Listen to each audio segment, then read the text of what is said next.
Selamat datang di channel Dengarkan Buku. Ini adalah audiobook The Count of Monte Cristo karya Alexandre Dumas. Bab 88. Penghinaan. Di depan rumah sang bankir, Beauchamp menghentikan Morcerf. "Dengarkan," katanya. "Tadi ku bilang kau harus meminta penjelasan pada Monsieur de Monte Cristo." "Ya, dan kita sedang menuju rumahnya." "Pikirkan sejenak, Morcerf, sebelum kau melangkah lebih jauh." "Apa yang harus kupikirkan?" "Betapa pentingnya langkah yang hendak kau ambil.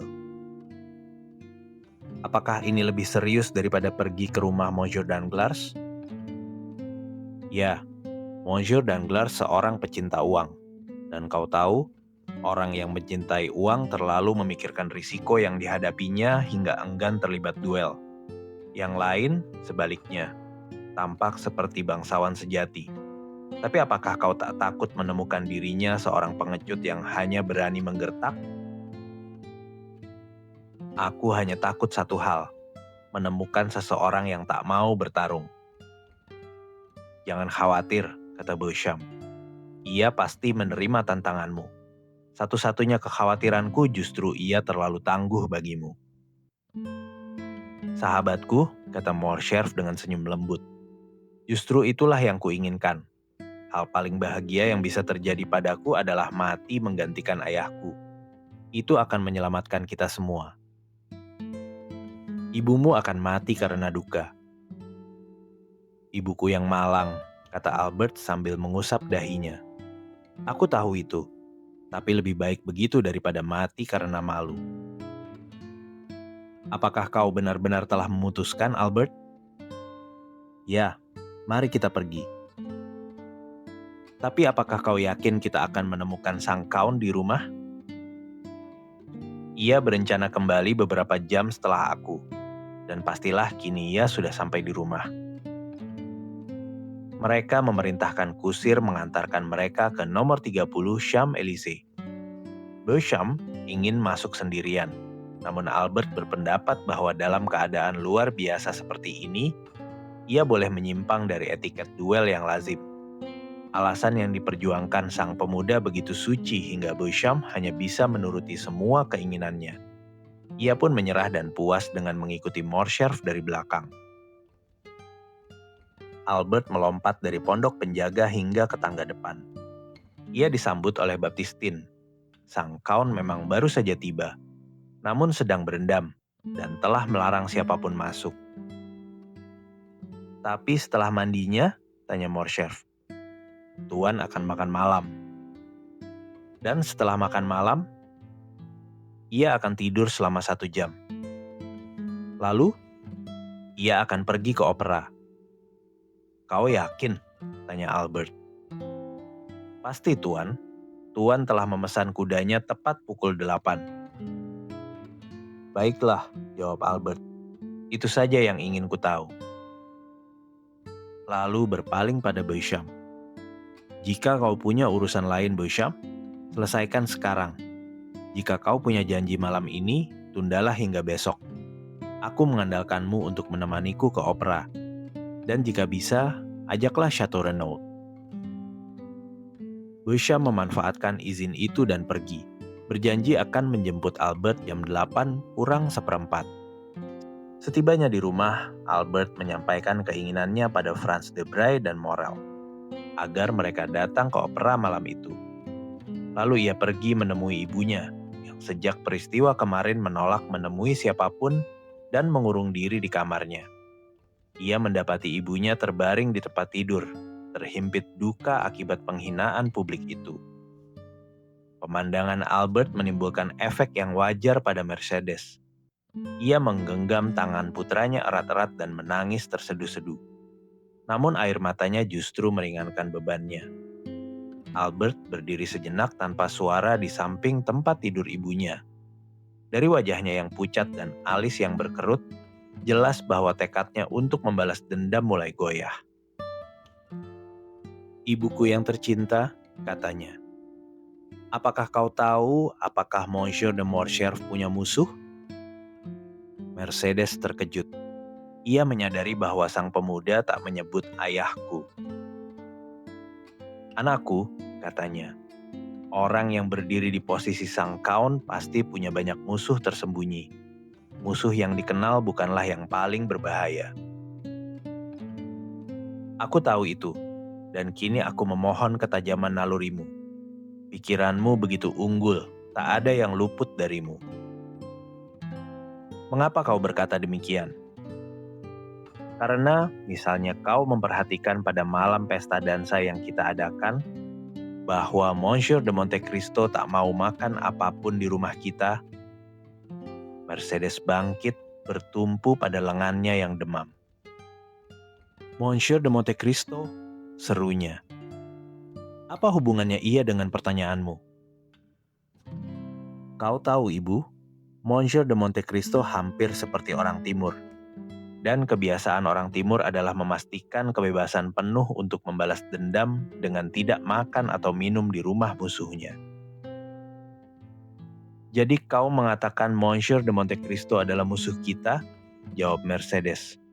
Wajahnya memucat melebihi sprei yang menutupinya. "Siapa yang memberitahumu? Kau gila, Albert. Monsieur de Monte Cristo hanya menunjukkan kebaikan pada kita. Ia menyelamatkan nyawamu. Kau sendiri yang memperkenalkannya pada kami. Oh, kumohon anakku, jika kau sempat berpikir demikian, usirlah pikiran itu. Dan nasihatku, bahkan doaku, adalah pertahankan persahabatannya." "Ibu," jawab sang pemuda, "kau punya alasan khusus mengapa kau menyuruhku berbaik dengannya." "Aku?" kata Mercedes.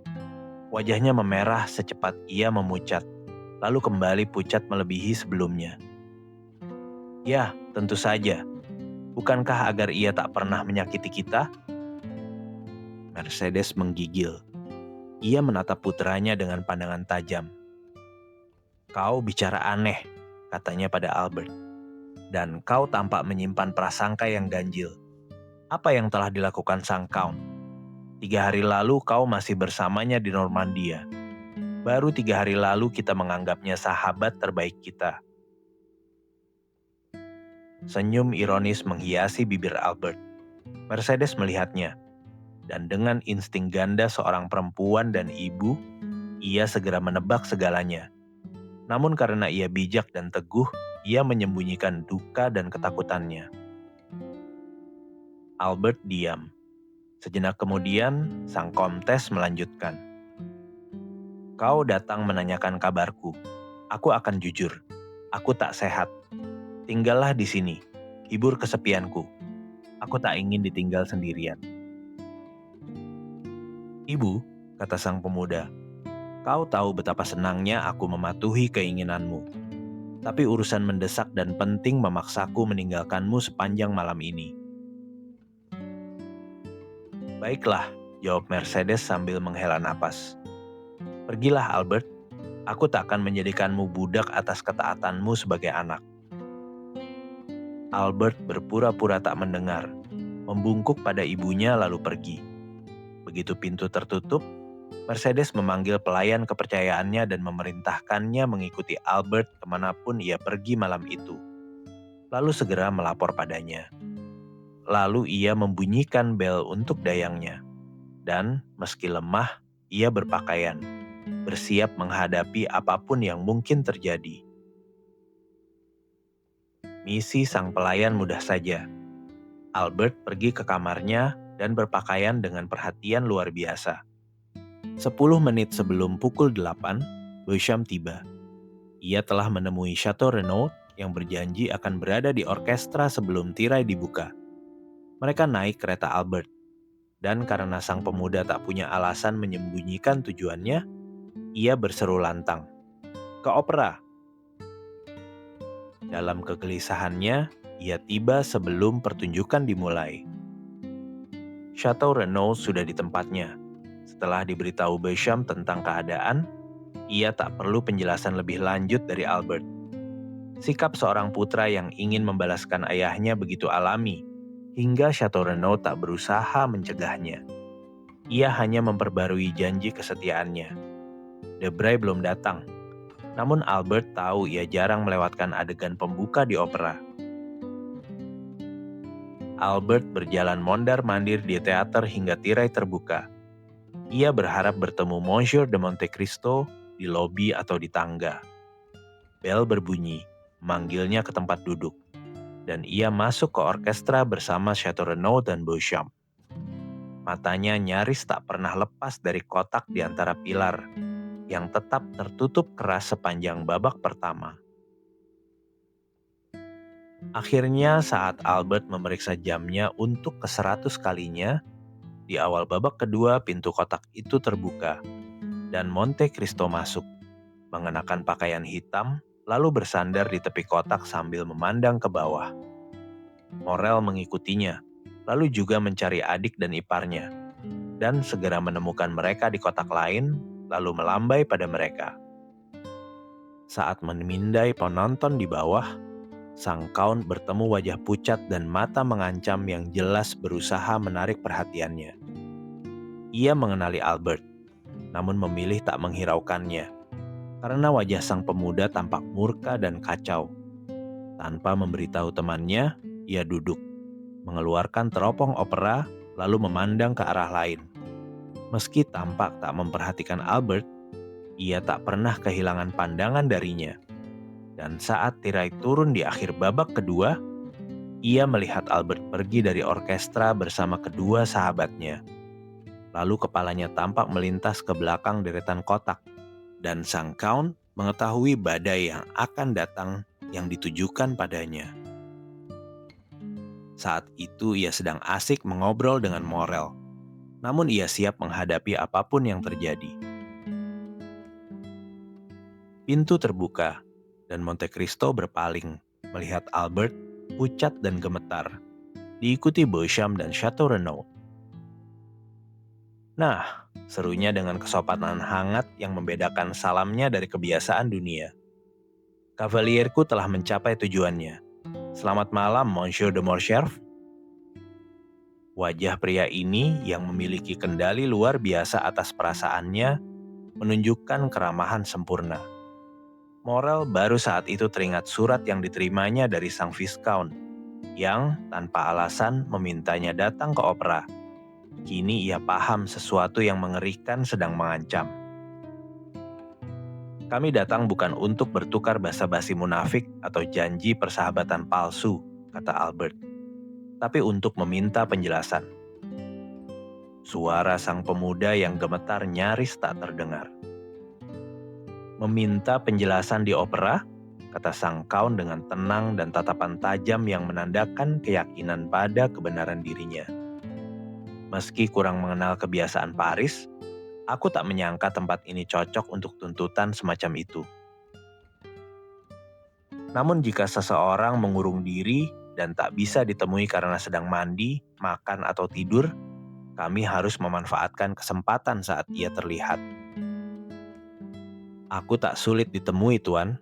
Sebab kemarin, jika ingatanku tak menipuku, kau berada di rumahku. Kemarin aku di rumahmu, Tuan, kata sang pemuda. Karena saat itu aku tak tahu siapa dirimu. Dalam mengulang kata-kata ini, Albert mengangkat suaranya hingga terdengar oleh penonton di kotak sebelah dan lobi. Perhatian banyak orang pun tertarik pada pertengkaran ini. Dari mana kau datang, Tuan? Kata Monte Cristo. Kau tampaknya tak waras. Asalkan aku memahami pengkhianatanmu, Tuan, dan berhasil membuatmu mengerti bahwa aku akan membalas. Aku cukup waras, kata Albert dengan murka. Aku tak mengerti, Tuan, jawab Monte Cristo. Dan seandainya pun aku mengerti, nadamu terlalu tinggi. Ini rumahku, dan hanya aku yang berhak bersuara lebih keras daripada orang lain. Pergilah dari kotak ini, Tuan.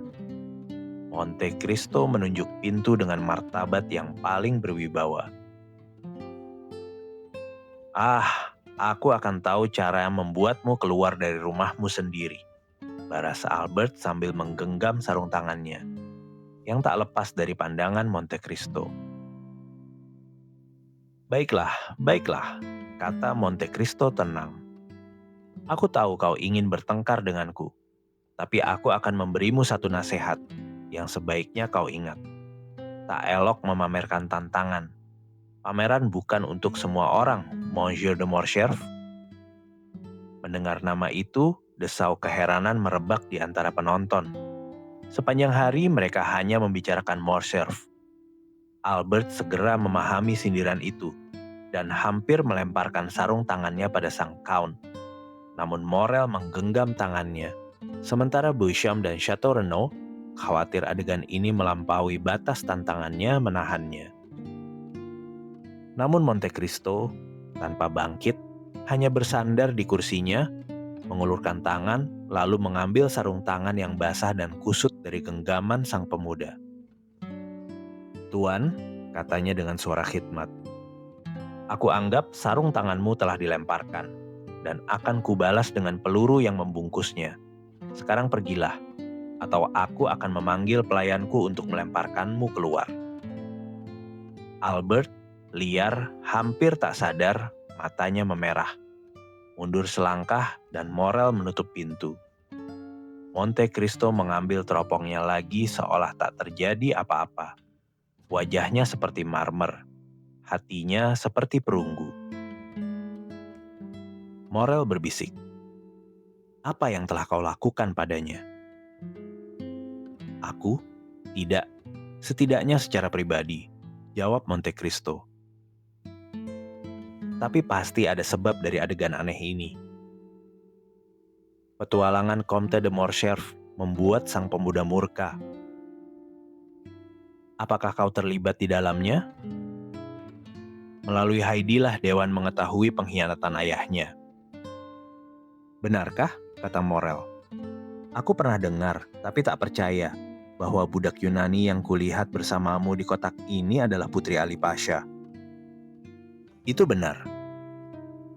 "Kalau begitu," kata Morel, "aku paham semuanya, dan adegan ini telah direncanakan."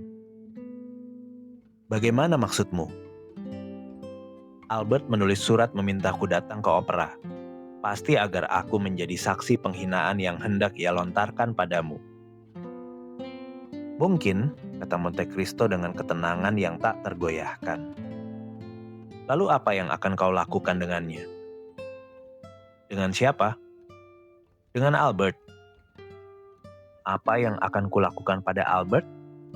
Sebagaimana pasti aku menekan tanganmu sekarang, Maximilian, aku akan membunuhnya sebelum pukul 10 besok pagi." Morel pun menggenggam tangan Monte Cristo dengan kedua tangannya, dan menggigil merasakan betapa dingin dan mantapnya tangan itu. "Ah, Count," katanya, "ayahnya sangat mencintainya." "Jangan bicarakan itu padaku," kata Monte Cristo, untuk pertama kalinya menunjukkan amarah. "Aku akan membuatnya menderita." Morel terkejut melepaskan tangan sang Count. "Count, Count," serunya. "Sahabatku Maximilian," potong sang Count, "dengarlah betapa indahnya Dupre menyanyikan baris itu. Oh Matilde, idola jiwaku. Akulah yang pertama menemukan Dupre di Napoli, dan yang pertama bertepuk tangan untuknya. Bravo, bravo."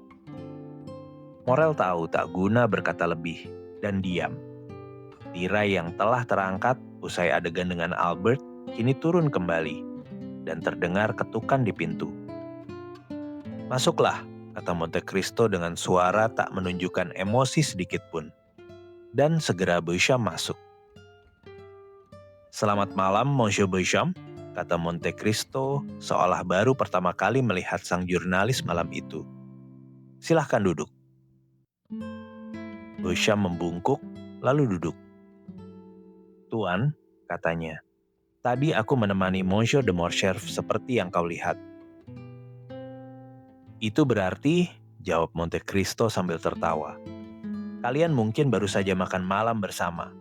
Aku senang melihat, Monsieur Beauchamp, bahwa kau lebih tenang daripada dia." "Tuan," kata Monsieur Beauchamp, "Albert memang salah, aku akui. karena menunjukkan amarah berlebihan. Aku datang atas inisiatifku sendiri untuk meminta maaf atas namanya. Dan setelah itu, sepenuhnya atas kehendakku sendiri, aku ingin menambahkan bahwa aku yakin kau terlalu seorang pria terhormat untuk menolak memberinya penjelasan mengenai hubunganmu dengan Yanina. Lalu aku akan menambahkan 2 kata tentang gadis Yunani muda itu. Monte Cristo memberi isyarat agar ia diam. "Ayo," katanya sambil tertawa. "Semua harapanku akan hancur." "Bagaimana maksudmu?" "Kau pasti ingin menjadikanku tokoh eksentrik. Menurutmu, aku Lara, Manfred, Lord Ruthven. Lalu saat aku mencapai puncak dramatis, kau justru menghancurkan rencanamu sendiri dan berusaha menjadikanku orang biasa. Kau menurunkanku ke tingkatmu, lalu menuntut penjelasan. Sungguh lucu, Monsieur Beauchamp." "Namun," jawab Beauchamp sombong, "ada saat ketika kejujuran menuntut." "Monsieur Beauchamp," potong pria aneh ini, "Count of Monte Cristo tak tunduk pada siapapun kecuali dirinya sendiri. Jangan bicara lagi, kumohon. Aku melakukan apa yang kumau, Monsieur Beauchamp, dan itu selalu benar." "Tuan," jawab sang pemuda, "orang jujur tak bisa dibayar dengan kata-kata semacam itu. Aku menuntut jaminan terhormat." "Akulah jaminan hidup itu sendiri," jawab Monte Cristo. Diam, namun dengan tatapan mengancam. "Kita berdua punya darah yang ingin ditumpahkan. Itu jaminan kita bersama. Sampaikan itu pada sang Viscount, dan bahwa besok sebelum pukul 10, aku akan melihat warna darahnya." "Kalau begitu, aku hanya perlu mengatur duelnya," kata Beauchamp. "Itu sama sekali tak penting bagiku," kata Monte Cristo, "dan sangat tak perlu menggangguku di opera hanya untuk hal sepele ini. Di Perancis orang bertarung dengan pedang atau pistol, di koloni dengan karabin, di Arab dengan belati. Katakan pada kliennya meski aku pihak yang dihina, demi keanehanku. Aku memberinya kebebasan memilih senjata, dan akan menerimanya tanpa diskusi, tanpa sengketa, bahkan duel undian sekalipun, yang selalu konyol, tapi bagiku berbeda, sebab aku pasti menang." "Pasti menang," ulang Beauchamp menatap sang Count dengan takjub. "Tentu saja," kata Monte Cristo sambil sedikit mengangkat bahu. "Kalau tidak, aku tak akan bertarung dengan Monsieur de Morcerf. Aku akan membunuhnya. Aku tak bisa menghindarinya. Cukup dengan 1 baris surat malam ini di rumahku. Beritahu aku senjata dan waktunya. Aku tak suka menunggu." "Pistol, pukul 8 di Bois de Vincennes," kata Beauchamp. Sangat bingung, tak tahu apakah ia berhadapan dengan orang sombong yang congkak atau makhluk gaib. "Baiklah tuan," kata Monte Cristo. "Sekarang semuanya sudah selesai. Izinkan aku menikmati pertunjukan. Katakan pada sahabatmu Albert agar jangan datang lagi malam ini. Ia akan melukai dirinya sendiri dengan semua kekasaran yang tak pada tempatnya itu. Suruh dia pulang dan tidur." Beauchamp meninggalkan kotak itu, benar-benar tercengang. "Sekarang," kata Monte Cristo berpaling pada Morel, "aku bisa mengandalkanmu, bukan?" "Tentu saja," kata Morel. "Aku siap melayanimu, Count. Namun..." "Apa?" "Lebih baik aku tahu sebab sebenarnya." "Maksudmu kau lebih suka tidak?" "Tidak." Sang pemuda sendiri bertindak buta. Ia tak tahu sebab sebenarnya, yang hanya diketahui Tuhan dan aku. Tapi aku berjanji padamu, Morel, Tuhan yang mengetahuinya akan berpihak pada kita. "Cukup," kata Morel. "Siapa saksi keduamu?" "Aku tak mengenal siapapun di Paris, Morel. Yang bisa kuberi kehormatan itu selain kau dan saudaramu Emmanuel. Apakah kau pikir Emmanuel bersedia membantuku?" "Aku jamin ia bersedia, Count." "Baik, itu saja yang kuperlukan. Besok pagi pukul 7. Kau akan datang padaku, bukan?" Kami akan datang. Diam, tirai akan naik. Dengarkan, aku tak pernah melewatkan satu nada pun dari opera ini, jika bisa dihindari. Musik William Tell begitu indah.